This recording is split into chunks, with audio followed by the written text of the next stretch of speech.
짐 베이커 목사님 1970, 80년대에 미국에서 가장 영향력 있는 독보적인 존재였습니다.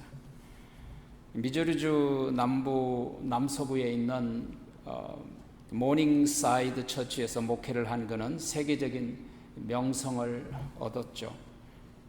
특히 지미 카터 대통령이나 도널드 레이건 대통령, 부시 대통령 가문과도 친밀한 그런 성공적인 목회자의 아이콘이었습니다. 그가 설립한 크리스찬 TV 방송은 전 세계에서 시청했고 미국에서 가장 큰 교회당을 건축하기도 했습니다. 짐 베이커 목사님은 성공복음, 번영복음 그리고 기복신앙의 메시지는 세계인들을 열광시켰어요. 그는 기독교의 아메리칸 드림의 상징이었고 미국 기독교 신앙에 있어서 아마도 시대의 아이콘이라고 해도 과언이 아닐 겁니다. 그러나 그의 몰락은 너무나도 빨리, 너무나도 갑자기 충격적으로 닥쳤습니다. 비서와의 본륜의 관계를 지속하다가 비서의 폭로로 말미암아 24가지의 죄목으로 막 50세가 되던 날 45년간의 징역형을 선고받았으니까요. 하루아침에 처참하게 수령의 밑바닥으로 떨어졌어요. 그는 여러 채의 집과 또 제트 비행기와 헬리콥터를 두고 살았죠. 미국에서 가장 화려한 목회를 하던 사람 중에 하나였고 가장 영향력 있는 목회자였고 그가 감옥으로 들어가자 짐 베이커라는 이름은 졸지에 미국에서 가장 추악한 이름의 대명사가 되어버렸습니다. 뿐만 아니라 온 가족이 다 뿔뿔이 흩어졌어요. 그의 첫사랑이자 최고의 동역자였던 아내는 그를 떠난 후에 즉시 그와 가장 가까운 친구와 결혼을 하고 말았습니다. 딸은 무일푼이 되어서 홈레스가 되었고 아들은 학교를 중퇴하고 마약과 술에 빠지기도 했습니다. 한마디로 철저한 아주 처절한 몰락이었습니다. 짐 베이커는 이렇게 여러 번 죽음과 자살을 생각하지 않을 수 없는 처지에 놓였지만 감옥에서 그는 다행스럽게도 성경을 다시 읽기 시작합니다. 감옥 안에서 매일 성경을 읽으면서 하나님의 말씀을 새롭게 더 많이 공부하면 공부할수록 그가 가르쳤던 성공신학, 번영신학이 온전히 잘못됐다는 것을 깨닫기 시작하죠. 그리고 나서 그가 고백한 한마디의 신음소리는 뭐였습니까? I was totally wrong. 나는 전적으로 잘못됐다. 하나님이 원하시는 것은 번영과 축복 이전에 하나님과의 깊고도 친밀한 관계였다는 것을 깨달았습니다. 하나님과의 깊은 관계를 가진다는 것이 축복이라는 것을 다시 깨닫기 시작하죠. 하나님이 가장 원하시는 것은 거듭난 사람이라는 걸 깨달았습니다. 철저하게 거듭난 사람이 돼서 하나님과의 깊은 영성의 교제를 하는 것이야말로 하나님이 가장 원하시는 뜻이라는 걸 깨닫습니다. 축복도 번영도 바로 거기서 시작하는 것이니까요. 아무리 성공한 사람이라도 아무리 재력이 튼튼한 사람이라도 하나님 없는 그 어떤 것도 사실은 결국 헛된 것임을 깨닫기 시작했습니다. 부자가 되기 전에, 명예를 얻기 전에, 성공하기 전에, 직분을 받기 전에 하나님께서 가장 원하시는 것은 하나님과의 친밀한 관계를 원하신다는 것을 깨닫습니다. 그것이 짐 베이커의 회심이었습니다. 그리고 감옥에서 쓴 I was totally wrong, 내가 전적으로 틀렸다라는 책을 썼는데 그것이 베스트셀러가 됐습니다. 그 책에서 내가 틀렸을 뿐만 아니라 나는 예수님이 말씀하신 정반대의 것을 가르치고 있었다라고 고백합니다. 이와 같이 짐 베이커는 감옥에서 하나님이 자기 자신을 버리신 것이 아니라 새롭게 빚고 계신다는 것을 깨닫습니다. 그리고 하나님과의 대적하는 가짜 복음보다는 만일에 그 가짜 복음을 전하다가 죽음을 맞이했다면 아마 자기 자신은 지옥불에 떨어지지 않았을까를 생각했을 때 그는 두렵고 소름이 끼쳤다고 기록하고 있습니다. 그리고 감옥 안으로 자신을 부르신 하나님의 사랑에 깊이 감사합니다. 이것이 하나님의 사랑입니다. 하나님은 짐 베이커와의 깊은 친밀한 관계를 회복시키려고 감옥 안으로 그를 불러들인 것이죠. 이제 감옥 안에서 죽는 날까지 회개의 눈물을 흘리며 새로운 사람으로 태어나서 하나님과의 깊고 친밀한 관계를 가지겠다고 결단하게 됩니다. 그리고 그는 대통령의 특사로서 풀려나 교회를 새롭게 개척하고 거듭난 사람으로 신실한 영성 바탕 위에 목회를 하다가 평화스럽게 세상을 떠났습니다. 지난 시간에는 사람이 어떻게 거듭날 수 있는가에 대한 예수님의 말씀을 나누었습니다. 오늘 이 시간에는 거듭난 사람은 어떻게 살아야 할 것인가, 거듭난 사람의 삶의 특징에 대해서 우리 함께 나누고자 합니다. 첫 번째, 거듭난 사람은 가치관이 달라지는 삶을 살아갑니다. 거듭난 사람은 거듭난 사람으로서 변화된 증거가 있어야겠죠. 변화된 삶이 있어야 합니다. 회심은 과거로부터 죄악으로부터 완전히 돌아서는 삶이죠. 거듭났다고는 했지만 세상의 가치관을 그대로 가지고 살고 있다면 아마도 아직 거듭나지 않았을 수 있습니다. 거듭나면 가치관이 달라지게 되어 있습니다. 세상에서는 돈이 최고죠. 그래서 돈이면 무엇이든지 해결된다고 생각한 그런 삶을 살게 됩니다. 세상에서는 명예가 가장 소중하죠. 그래서 명예를 얻기 위해서 권력을 잡으려고 난립니다. 세상에서는 학벌이 최고로 여깁니다. 그래서 스펙을 쌓으려고 여러 가지 방법을 동원하죠. 그러나 거듭난 사람은 이런 것들이요, nothing, 아무것도 아니라는 것을 깨닫습니다.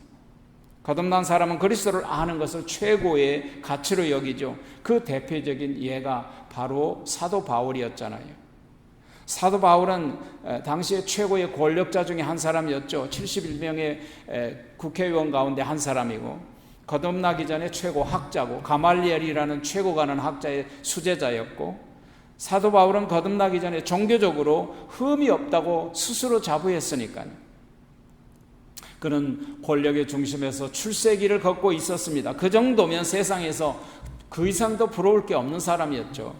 그래서 빌립보서 3장에 보면 나는 육체를 신뢰할 만하니 만일 누구든지 다른 이가 육체를 신뢰할 것이 있는 줄 생각하면 나는 더욱 그러하다. 나는 율법으로 흠이 없다. 무슨 말이죠? 나보다도 더 육체로 거룩한 사람이 있으면 나와 보라는 것입니다. 나보다도 더 종교적으로 흠이 없는 사람이 있으면 나와 봐라, 그런 뜻이죠. 나만큼 종교적으로 흠이 없는 사람은 없다랄 정도로 자부하며 살았습니다. 모든 것이 그의 위대함이었고 스스로 흠모의 대상이었습니다. 빌립보서 3장에서 계속 말하기를 나는 8일 만에 할례를 받고 이스라엘 족속이요 베냐민의 지파의 히브리인 중에 히브리인이요 율법으로는 바리새인이다. 그만큼 세상적으로 부러움의 대상이었습니다. 그런데 그가 예수님을 다메섹 도상에서 만난 이후에 어떻게 가치관이 변화됐습니까? 빌립보서 3장 7절에서 그가 고백합니다. 무엇이든지 내가 전에 유익하던 것을 그리스도를 위하여 다 해로 여겼고 또한 모든 것을 다 잃어버리고 배설물로 여겼다 그랬습니다. 예수를 만나고 나니까 세상에서 가장 가치 있다고 믿었던 것들, 세상에서 가장 위대하다고 믿었던 것들, 가장 영광스러운 것들을 똥물로 여겼다는 거죠. 억지로 그렇게 된 것이 아니라 거듭났더니 그렇게 된 것이죠. 예수님을 진짜 만나면 인생의 가치관이 나도 모르게 완전히 뒤바뀝니다. 거듭나면 세상을 보는 관점이 달라지고, 거듭나면 예수 그리스도를 아는 지식이 가장 고상하고 가장 기쁘고 가장 은혜롭고 가장 행복하게 되는 것이죠. 바로 이것이 거듭난 사람은 가치관이 달라진다. 두 번째로는 거듭난 사람은 거듭난 행위에 열매가 있어야 한다. 그렇게 말씀하십니다. 성령으로 거듭난 사람이 저 사람이 거듭났는지 안 났는지 쉽게 판단하기 어렵죠. 왜냐하면 거듭남은 바람처럼 임하기 때문이죠. 보이지 않게. 그러나 거듭난 사람인지 아닌지를 알 수 있는 간음자가 있습니다. 그게 뭐냐면 거듭난 사람은 거듭난 사람의 행위의 열매가 있다는 거죠. 요한복음 3장 8절에서 예수님께서 바람이 임의로 불매 네가 그 소리를 들어도 어디서 오며 어디로 가는지 알지 못하나니 성령으로 거듭난 자도 다 이러하니라. 자, 무슨 말이죠? 바람이 임의로 불매라는 건 내 편에서 내가 바람을 불게 하는 것도 아니고 바람을 내가 불어오게 하는 것도 아니고 성령이 주도적으로 바람처럼 임하신다는 거죠. 거듭난다는 말은 아노덴이라는 말이라고 제가 말씀드렸는데, 이것은 위로부터 임하시는 능력으로 다시 태어나게 하는 거죠. 성령이 주도적으로 성령이 내게 찾아오셔서 나를 거듭나게 하는 거죠. 이게 하나님의 은혜가 아닙니까? 내가 그리스도를 선택한 것이 아니라 그리스도께서 먼저 우리를 선택했죠. 내가 하나님을 먼저 찾는 것이 아니라 하나님이 먼저 우리를 찾으셨죠. 내가 먼저 하나님을 사랑한 것이 아니라 하나님이 우리를 사랑 먼저 하셨죠. 내가 주님을 위하여 희생을 먼저 한 것이 아니라 주님이 먼저 우리를 희생하신 거죠. 나의 힘으로 예수님을 믿게 한 것이 아니라 성령님이 내게 오셔서 믿게 하신 거예요. 그러니까 모든 것이 위로부터 임하신 은혜요 능력이라 그 말입니다. 천국도 마찬가지 같아요. 천국 내가 가고 싶다고 해서 천국 갈 수 있는 사람이 이 세상에 어디 있어요? 성령의 감동함을 받고 예수 그리스도를 구주로 영접하고 성령으로 거듭날 때 비로소 천국을 보게 되고 진리를 깨닫게 되고 천국으로 들어갈 수 있도록 우리를 이끌어가는 거죠. 성령이 내 마음을 열어주실 때 하나님의 말씀을 듣고 깨달을 수 있는 거죠. 그래서 예수님이 요한복음 14장 17절에서 말씀하시잖아요. 저는 진리의 영이라 세상은 능히 저를 받지도 못하나니 이는 저를 보지도 못하고 알지도 못하느니라. 그러나 너희는 저를 아나니 저는 너희와 함께 거하시며 너희 속에 계시겠음이니라. 바람이 부는 것을 어떻게 알아요? 우선 두 가지로 알 수 있잖아요. 먼저 소리를 듣고 알죠. 두 번째로는 나뭇잎이 흔들리는 것을 보고 바람이 부는 걸 알 수 있잖아요. 마찬가지죠. 영적으로 거듭난 사람을 어떻게 알 수 있어요? 저 사람이 성령 받았나 안 받았나를 어떻게 알 수 있어요? 첫째는 소리를 듣고 알아요. 영적으로 거듭나지 않는 사람은 날마다 거짓말하는 소리, 입만 열면 거짓말 소리, 사람과 사람을 이간질하는 소리, 그 다음에 욕하는 소리, 불평하는 소리, 원망하는 소리, 싸우는 소리만 내요. 그런데 거듭난 사람은 위로의 소리, 격려의 소리, 은혜의 소리, 믿음의 소리, 긍정의 소리, 화평의 소리, 기도의 소리, 예배의 소리, 찬양의 소리가 나니까요. 그렇다면 거듭난 사람들에게 나타나는 열매, 나뭇잎이 흔들리는 그 행위, 그건 뭘까요? 첫째, 찬미의 제사를 드리는 입술의 열매가 있다는 거죠. 눈으로 보이지 않는 거듭난 사람을 어떻게 알 수 있느냐? 입술의 열매를 보면 알 수 있다 그랬으니까요. 히브리서 13장 15절에 보니까 너희가 예수로 말미암아 항상 찬미의 제사를 하나님께 드리자 이는 그 이름을 증거하는 입술의 열매니라. 하나님 앞에 찬미의 제사를 드리고 찬양하는 것은 입술의 열매라는 것이죠. 아니, 예수 안 믿는 사람이 찬양하는 사람 저는 잘 못 봤어요. 거듭난 사람은 하나님께 예배하는 소리가 있습니다. 찬양하는 소리, 기도의 소리, 전도의 소리, 증거하는 입술의 열매가 있어요. 그래서 항상 화평을 전하는 화평의 열매가 있어요.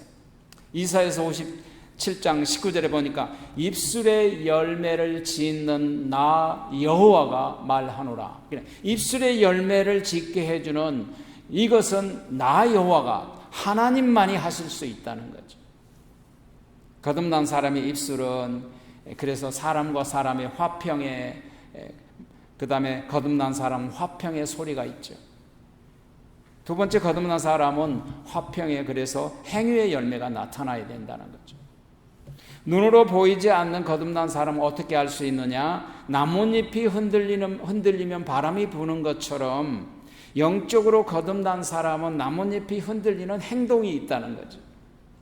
그러니까 그 사람 하는 일을 보면 안다는 거예요. 예수님은 거듭난 사람은 회개에 합당한 열매가 있어야 된다라고 마태복음 3장 8절에서 말씀하셨죠. 무슨 말이냐면 바람이 불면 나뭇잎이 흔들리는 것처럼 회개했으면 회개에 합당한 행동이 나온다는 거죠. 로마서에 보면 로마서 6장 22절에 보니까 이제는 너희가 죄에서 해방되고 하나님께 종이 되어 거룩함에 이르는 열매를 얻었다 그랬어요. 이제는 죄에게서 해방돼서 하나님의 종이 되어 거룩함에 이르는 열매가 무엇이냐? 회개에 합당한 열매죠. 회개에 합당한 사람은 회개에 합당한 행위가 있고 회개에 합당한 삶이 있어야 된다는 것이죠. 순종하고 성령의 감동함을 받고 순종하는 것이죠. 바로 그것이 성령의 거룩함에 이르는 회개에 합당한 열매가 되겠죠. 씨앗이 땅에 떨어지면 움트고 싹트고 점점 성장하고 꽃이 피고 열매 맺잖아요. 마찬가지로 거듭나면 영적으로 점점 꽃 피고 열매 맺는 그런 맺힘이 있어야 된다는 거죠. 이것을 가리켜서 거룩해져가는 성화 아닙니까?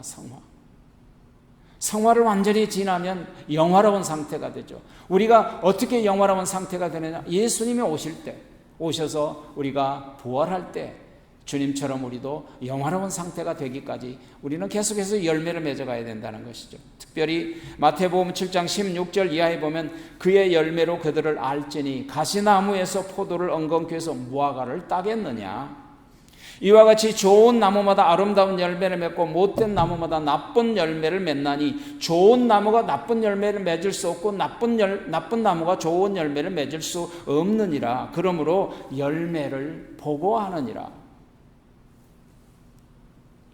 한 나무는 성경에서 보면 항상 한 나무는 한 사람을 의미하고, 예를 들어서 포도나무, 포도밭, 이거는 구원받는 그룹이죠. 단체. 뭐 감람나무 혹은 감람밭, 이것은 전체적인 구원받는 민족이나 교회나 이런 걸 의미하겠죠. 근데 가시나무는 어떤 의미냐면 거듭나지 못한 사람이고, 그리고 포도나무나 무화과나무는 거듭난 사람을 항상 상징하고 있죠.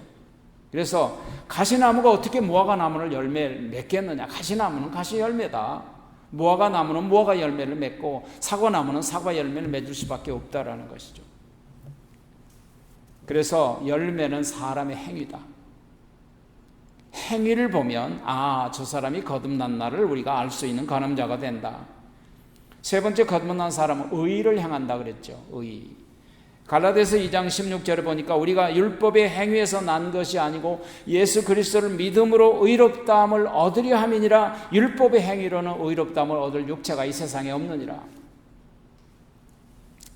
행위로 의롭게 될 수 없고 행위로 구원받을 수 없다. 다만 믿음으로 가능하다. 그래서 요한일서 2장 29절에 보니까 너희가 그의 의로우신 줄을 알면, 그가 의로우신 줄을 알면 의를 행하는 자마다 하나님께로서 난 줄 아느니라. 다시 말하면 주님이 의로우니까 우리도 주님의 사람들이라면 주님처럼 의로운 삶을 살아가야 된다, 그런 뜻 아니겠어요? 닮아가야 된다는 것이죠. 이게 바로 행위로 의로운 삶을 살아가는 것이죠.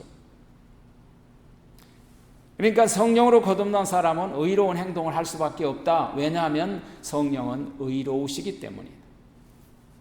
믿음으로 의롭다함을 받은 것은 은혜로 받은 것이죠. 은혜로 의롭다함을 받았으면 은혜로 의롭다함을 받은 사람답게 살아가는 것. 이게 바로 은혜의 열매를 맺혀가는 것이죠. 그래서 내 속에 의로운 성령님이 계신다면 우리가 삶이 의로운 삶이 되어야 된다는 것이죠. 네 번째 의로운 사람은 죄악 속에 살지 않는다 그랬어요.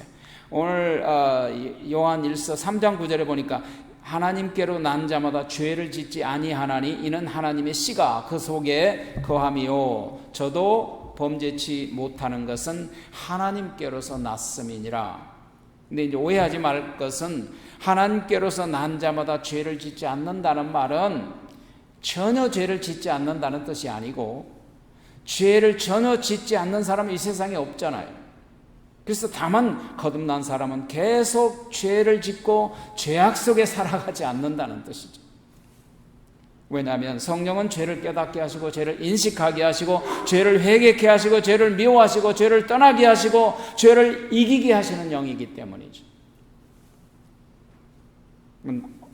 어떤 사람 보면 남몰래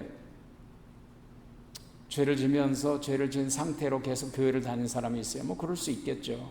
그런데 내가 죄를 졌기 때문에 부정한 사람으로서 내가 교회 가지 못한다, 안 간다, 그러면 더 손해죠. 왜냐하면 더욱더 깊은 수렁으로 빠질 수밖에 없겠죠.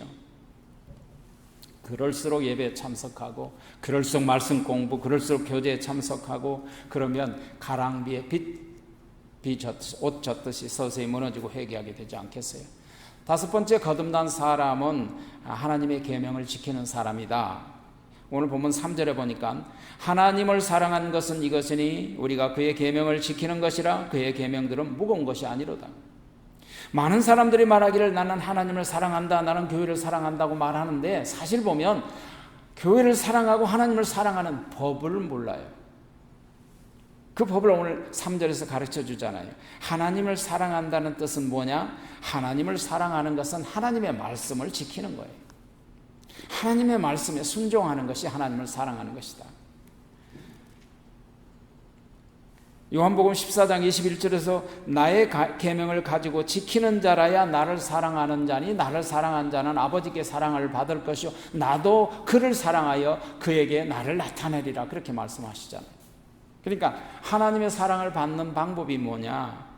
하나님의 축복을 받는 방법이 뭐냐? 여러분, 자녀들은 가장 큰 자녀들의 축복은 부모로부터 사랑받는 거예요. 우리가 하나님의 자녀로서 가장 큰 축복은 하나님의 사랑을 받는 거죠. 하나님의 사랑을 받으려면 하나님의 계명을 가지고 사랑의 계명을 지켜야 된다.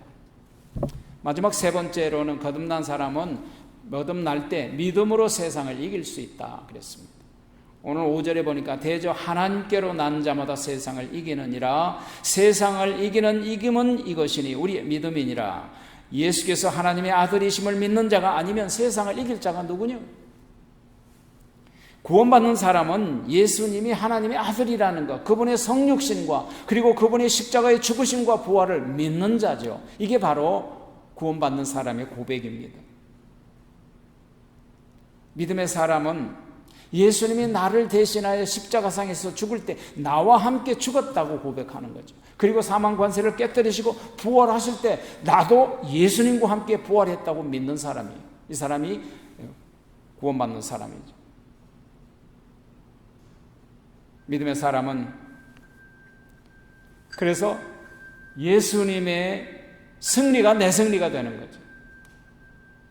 예수님이 시험을 이길 그래서 예수님의 승리가 내 승리가 되니까 내가 믿음으로 유혹을 이기는 거죠.